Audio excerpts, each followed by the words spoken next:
to the Hub on Hollywood. I'm James. I'm Jamie. And we love movies. And all right, Skype. that worked. And Skype. Oh my goodness, this was a technical challenge. A challenge that would embarrass the Apollo 11 mission. I'm kidding, but yeah, it took a while to connect this and get this going, but I think it looks good. Good to see you. Good to see you back. Thanks for watching this episode. How have you been?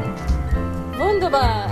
We're hanging in here. We're doing all that we can in pandemic times, I suppose. The headline in Jamie world is just getting my 5-year-old ready for virtual kindergarten and pulling my hair out over that. So it'll be fine. How hard could it be? How hard could it be to teach a 5-year-old how to read while taking care of a 6-month-old? It'll be fine. It'll be fine, James. How are you? Well, I'm good, but let me just say, if anybody could handle that, it's you. It's you and Ron, so you guys got this. I have faith in you. I thank you. Yeah. No, we'll but see I've been good. in 10 years how messed up he is. So. I'm saying all I have is a cat, so I can't, screw up, her much, and JB, so I can't complain. Yeah. But yeah, JB's so happy. Thank you so much. JB is a very happy cat, very fluffy. It's very hot now, right now in Massachusetts, and so she has been spending most of her time sleeping, and that's fine with me because I have more time to actually work instead of having JB jumping on my lap or trying to jump on my lap every few seconds. Anyway. Exactly. But you know what, James? We're here for the important stuff. We're here for the important stories that are important to people, like the people that are watching us right now. And that includes Avatar: The Last Airbender. That's one of the things that we're going to be talking about today. Big news, like seismic news for fans of that series. The original creators who are going to be part of the Netflix reboot are pulling the plug on themselves. They're pulling out of the project. But that's not all we're talking about. We've got a lot of other stuff in the show today.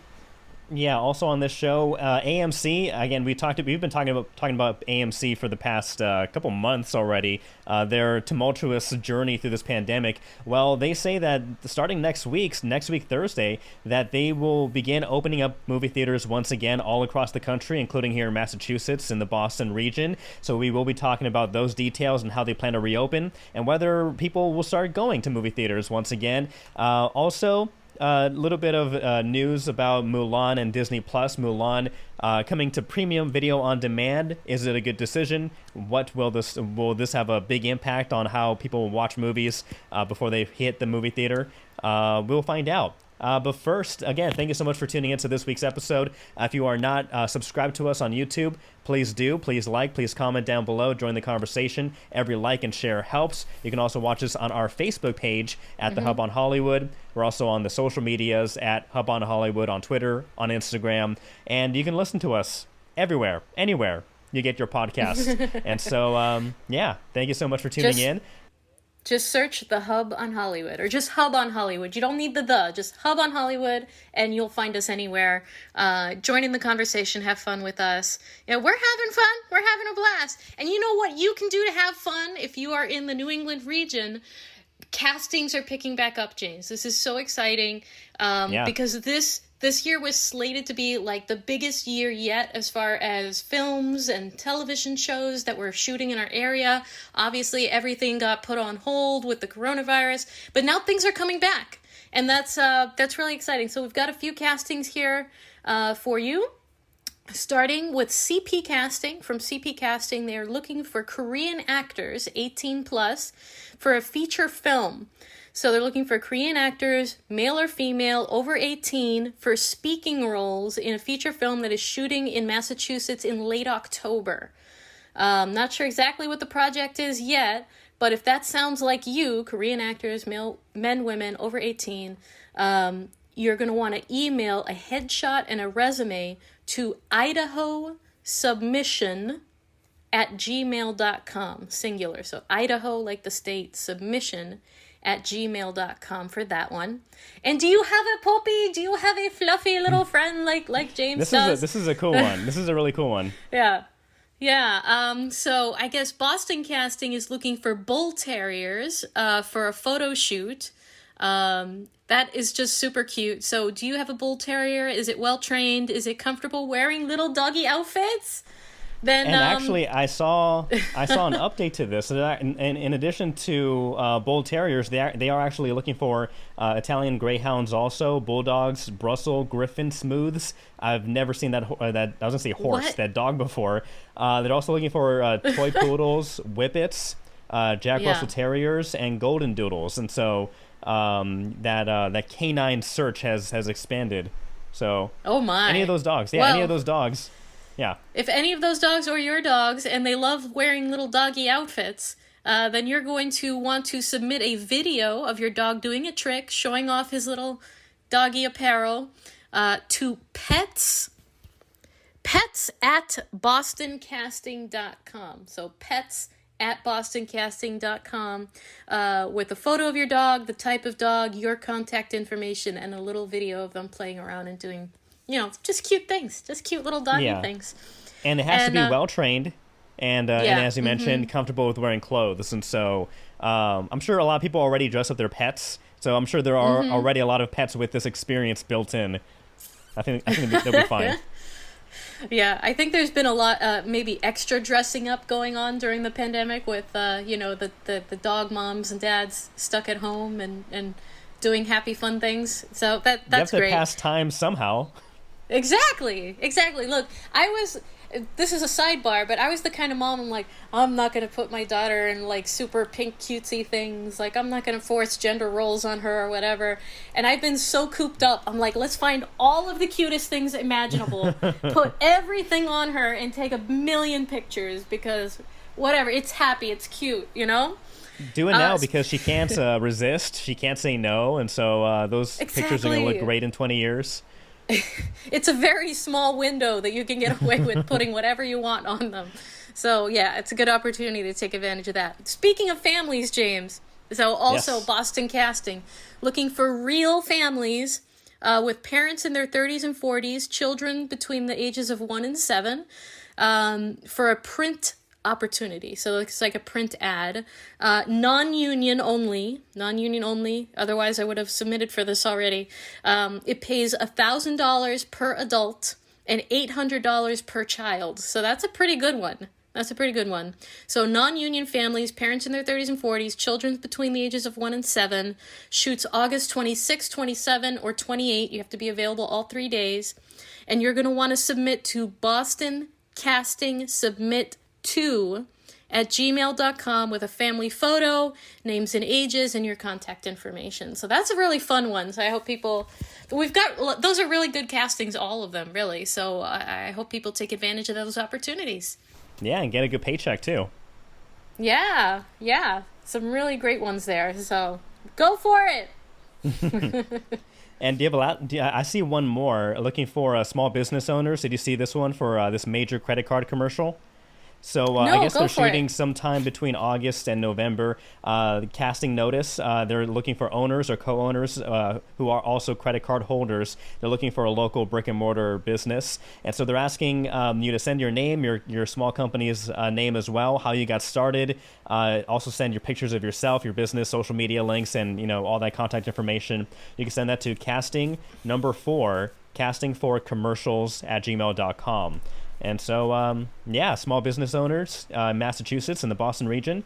You could be in a major credit card commercial. Maybe who's in those credit card commercials? Samuel L. Jackson. Who else? God. Who isn't? I know, right? Apparently everybody, but he's the only one that comes to mind. He's the most famous one. Oh, also J.K. Simmons. He's an insurance guy. He's the We Are Farmers commercial guy. So yeah. Okay, so Samuel, you have the king of credit card notoriety. Yeah. And you and your business, everyone is struggling now. You and your business could be the next person, featured in one of these credit card commercials, make a little extra cash, get a little extra exposure. You can't go wrong.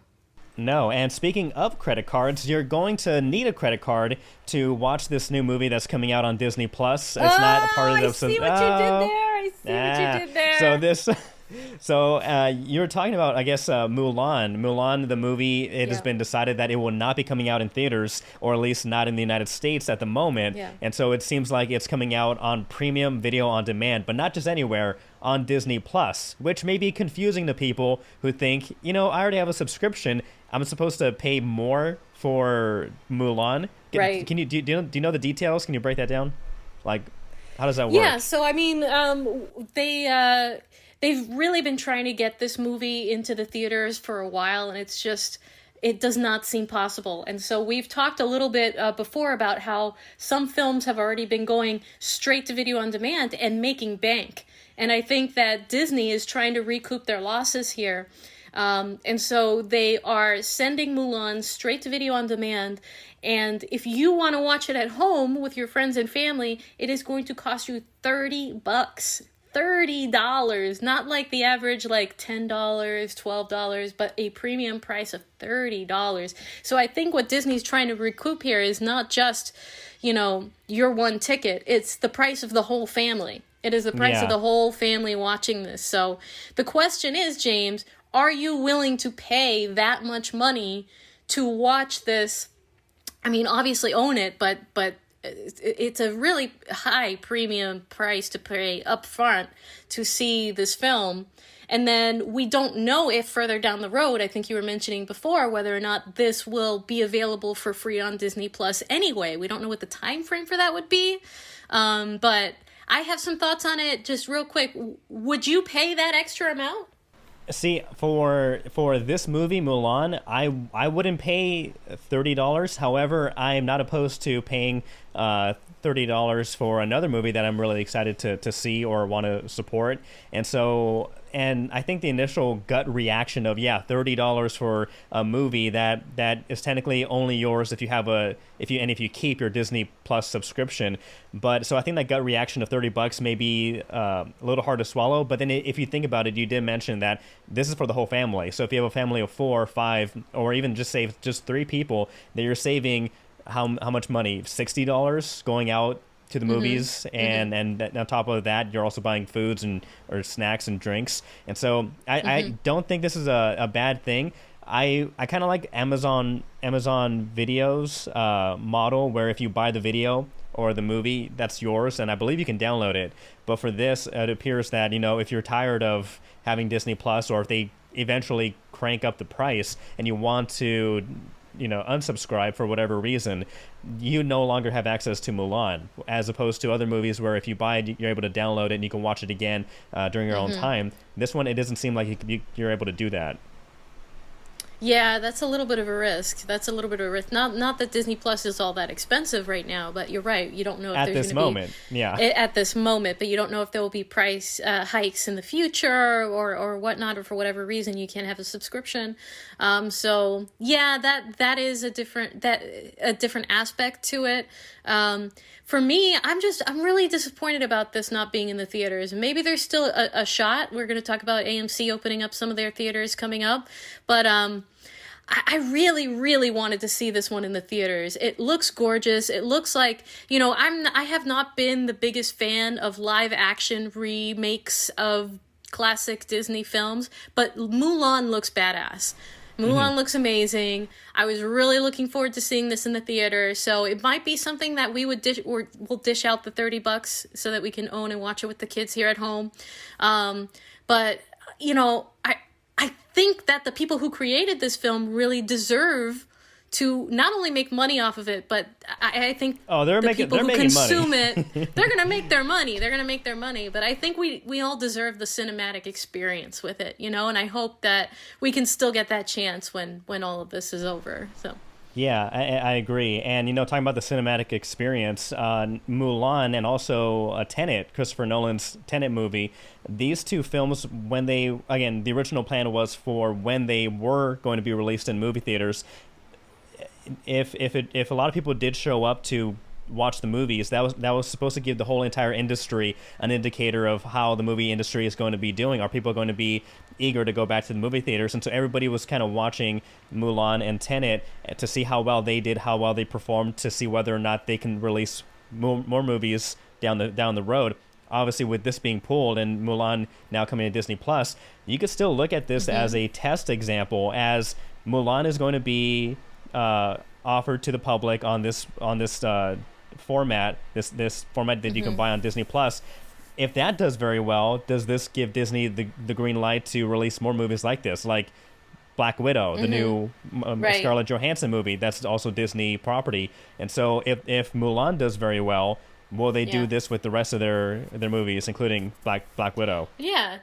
Yeah, like would they do this simultaneously? Would they do this simultaneously with a cinematic release too? After, once the vaccine's out there, once this pandemic starts to wind down and we can go to the movies again, will video on demand become a normal part of a movie's release process, so that they're kind of double dipping in essence? They're banking off of the people who want to go to the movies, and they're banking off of the people who want to stay home simultaneously at the same time. I don't know. We'll see what the future of movie going is, but I've said this many times. I need a big screen. I need the big screen. I need the big big comfy chair and the snacks and just the whole experience. And again, perfect transition to our next topic about the experience. AMC, they are announcing that they are beginning to open theaters all across the country beginning next week on August 20th. And they're opening up about 100, including several in the Boston region in Massachusetts, Boston Common, AMC, also the Somerville one that's right around, right down the way from where I live. And so, so they're opening about 100. But the thing is, for the first day, to try to, again, entice people back to the theater, not only did they release a video showing the safety measures and how they clean and sanitize the theaters, not only did they release a video showing that, but for the first day, they're also charging 15 cents for a ticket the first day back on August 20th. Really? And so, yeah, for 15 cents, you could come back, and they'll be playing initially older movies like Back to the Future, The Empire Strikes Back, Ghostbusters, Grease, Inception also. I think Inception trying to, build up, excitement for the new Christopher Nolan movie Tenet. But they will be having these new safety measures, including people being socially distanced, some rows being closed, and visitors or guests having to wear a face mask. And I was initially thinking about, we talked about this before, of whether, do you feel comfortable, how soon do you feel comfortable enough to go back to the movie theater? And for me, I was in the boat of, you know what, I'm going to wait till the first flock of people go and experience it and see how it works out for them. But honestly, I was thinking about it. I'm very curious of how it works and how it feels, and should people try this out. And since we're a podcast or an entertainment information distributor, I feel like I'm actually leaning towards actually giving it a try the first week they open, watching one of the movies, see how they operate, and how well they are at keeping people socially distanced and feeling safe as well. And so maybe on maybe in the next episode or two afterwards, do a little review on that. But are you willing to try out the movie theater experience, or are you going to be waiting till later, see what happens? Well, I've got two answers for this. It's a head and a heart answer. You know what I mean? So my head says, no, wait the 2 weeks, like you were saying, but my heart is like, get me in there. I miss it so much. Yeah. But yeah, I think they are going through the motions. They're going through great pains to make it as safe as possible of an experience. I would feel personally kind of safe. I don't feel like it would be a tremendous risk to go and try it out when it first opens. But I might still wait. Yeah, I know. Just for the sake of waiting, but I'm right there with you too still, because even though they are putting all these safety measures in, the one thing that I really don't trust completely, I do have a lot of trust, but not completely, is in other people wearing their mask or doing what they need to do to be safe. And they may be able to change the filtration system or the ventilation system and make it better or safer. But again, if somebody is being irresponsible, not wearing a mask, or when they're not eating or drinking, and what happens if they do happen to cough or sneeze and you are in this theater? That's still a concern. Maybe the ventilation upgrades that we've been hearing about, maybe that does work. Maybe that is able to keep people safe. So yeah, that's still in the back of my mind. But you know what? Somebody has to try it out and let people know how it is. So I'm Yeah. leaning towards You know what doing you it. should So do? I don't want to put myself in a box right now. Here's the strategy, okay? Here's the strategy. Get on the top row. Be in the very, very top of the so theater. everything just rises and comes to me. No. So you can, when you cough, like everything goes down. So gotcha. you know what I mean? Like, the droplets all go down. They can't really come up at you as easily. Maybe, I don't know. Watch the whole I don't back know. rows That would crowded. be my strategy. Just sit as high as possible, and then just cough down on everybody else. So. Yeah, so maybe again, AMC, one of, if not the largest movie chain company in the world. I'm sure a lot of other cinemas are going to be paying attention to this. From what I hear, as far as I know, AMC is the largest distributor to announce that they're opening up under these new regulations and whatnot. So it will be interesting to see if more people or more theater chains watch this, if they see what works, what doesn't work. But everything is going to be wait and see kind of a thing. I just would really love to go out back into the theaters, watch the good movies, even the bad movies. Speaking of bad movies, James, you never did see M. Night Shyamalan's Avatar, did you? I did. Oh, you did? You did? I saw it on TV, It was not, and now that you have watched the first season of the original show of Avatar: The Last Airbender, the cartoon, the Nickelodeon cartoon, I think you can see, like, the drastic differences between the film and the TV show, and how fans of the TV show really loved it for its philosophy, its positive message, and everything in the movie was kind of dark. The characters, the bending didn't make sense. The characters didn't make sense. Aang was all angsty. They didn't even pronounce the names correctly. It's like, hi, I'm Ung. I'm Sokka. It's like, no, it's Aang and Sokka. Why would you change something so basic? So that was a kind of a historic meltdown. There was only one movie. It was supposed to be a trilogy. It was very, very poorly received. Fast forward 10 years later, we are supposed to be getting an Avatar: The Last Airbender live-action television series from Netflix. And I think the reason that a lot of fans have gotten back behind this is because the original creators, Michael DiMartino and Brian, I forget his last name, but I'll remember it in a second. Brian were signed on Konietzko, right? They had signed on to the project, and they were going to be in charge of everything, creatively, and so that gave me as a fan a tremendous amount of faith in the project and really looking forward to the project.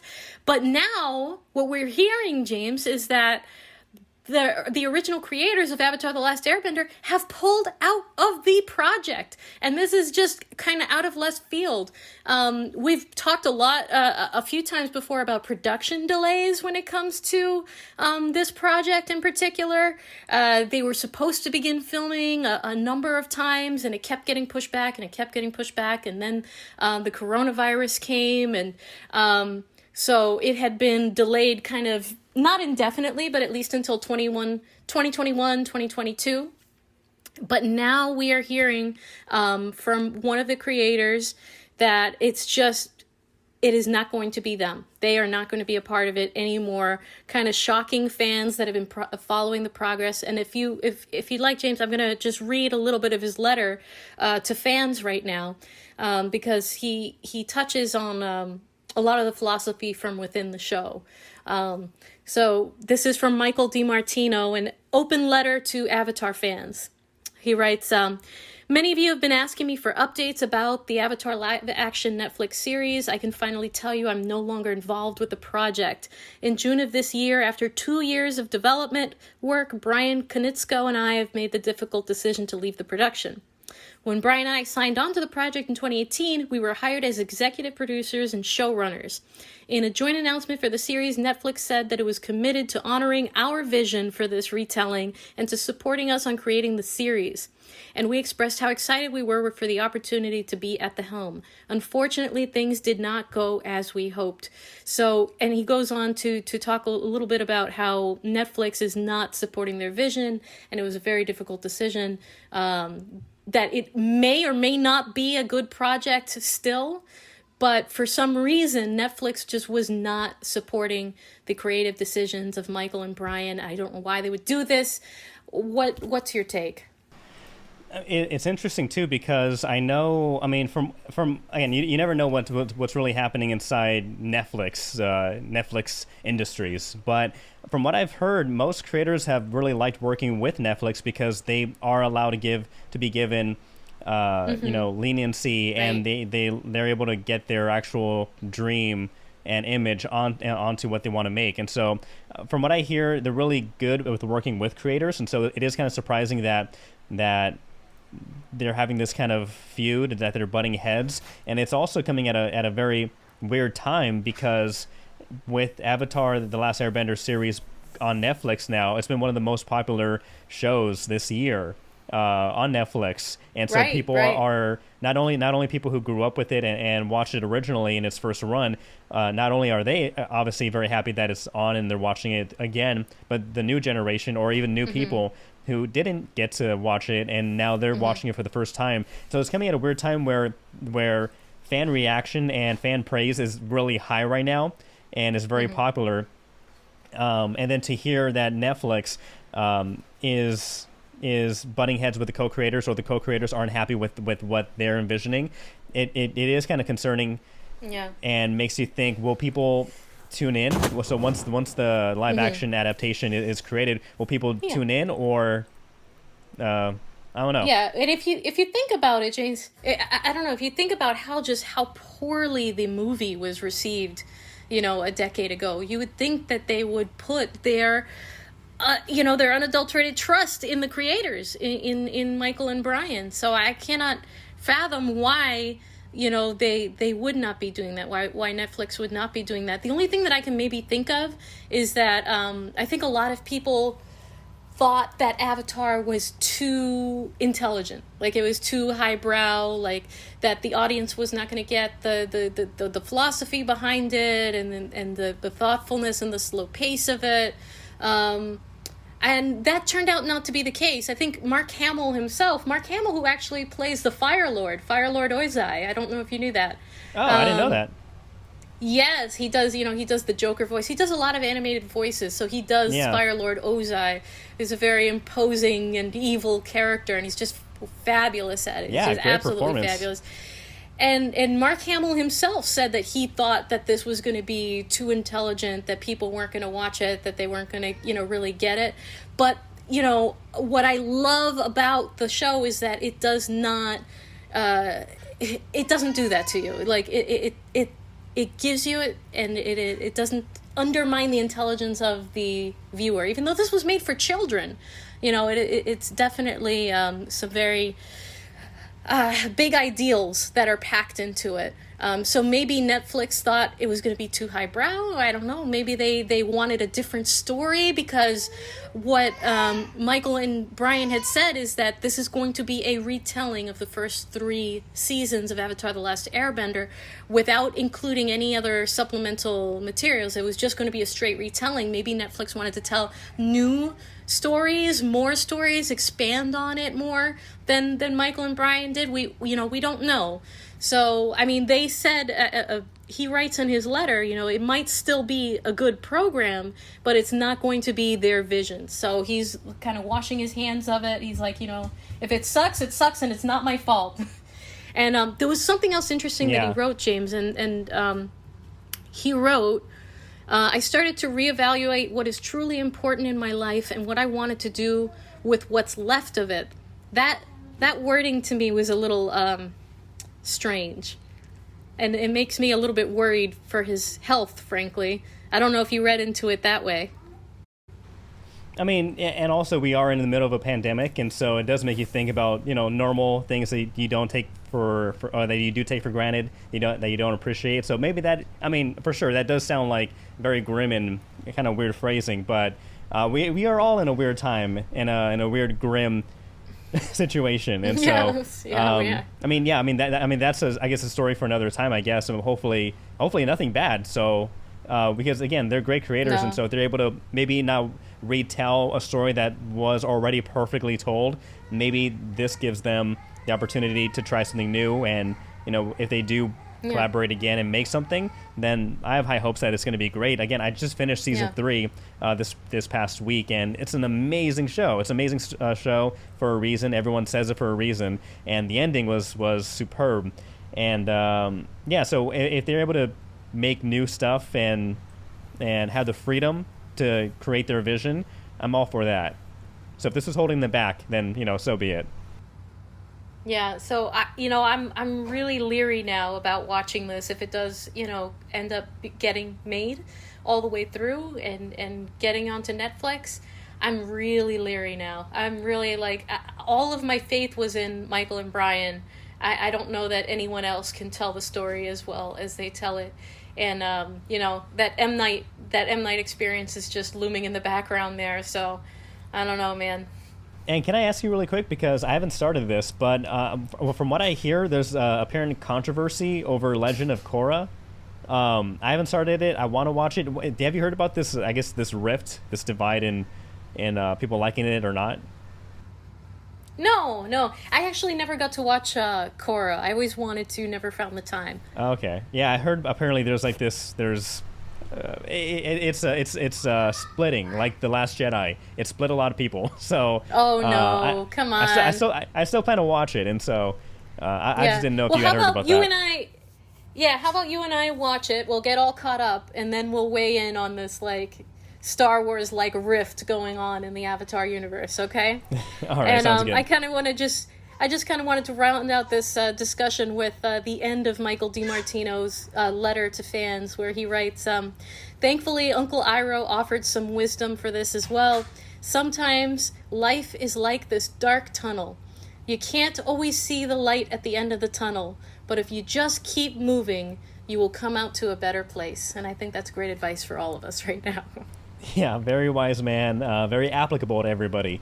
So I can't wait for. I mean, even though the co-creators won't be a part of the live action version, it's still going to be interesting to see. What did Netflix want? What did they decide? And let me ask you, what do you think about the co-creators of Avatar: The Last Airbender leaving the live action adaptation? Is this a guaranteed failure on Netflix's part to be able to work together, or was this a good thing so we get new projects coming from these two creators? Could it? Go ahead. Oh no, I was going to go into the whole rift about AMC, but yeah, what are you going to ask? Oh, I was just going to make one last note, one final thought on that. Could it also involve casting? Because that was a huge issue with the last film also. The main character who played Aang was a Caucasian kid, Noah Ryder. A lot of the other actors weren't exactly the races that were portrayed in the show, and so that was a cause for controversy also. So I wonder if that weighs in on the mix at all. But that remains to be seen. I would like to see accurate representations. I would like to see Asian actors playing Asian characters, etc., etc. So, man, I hope they do right by this. I really, really hope that they do right by this, because if you're not going to do right by it, just don't do it. Don't do it. Don't ruin it again. Please, please, please. That's all. And with that, let us know. Will you be watching it? Will you hate watching it? That's a thing, right? Hate watching? Will you be hate watching it? Thing. Also, let us know about AMC. Are you going to be willing to go back, maybe for that 15-cent ticket they're selling on opening day on August 20th?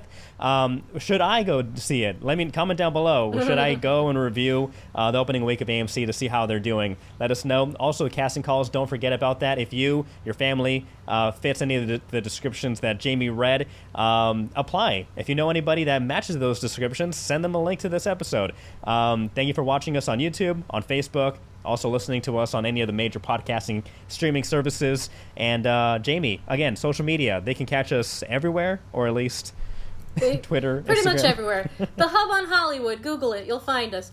But we're on Twitter, we're on Facebook, we're on Instagram, all the major podcast services, the iHeartRadios, the Apple iTunes, a couple of other handful of ones. Anywhere that you listen to your favorite podcast, you can find us. Just search Hub on Hollywood. We're waiting for you.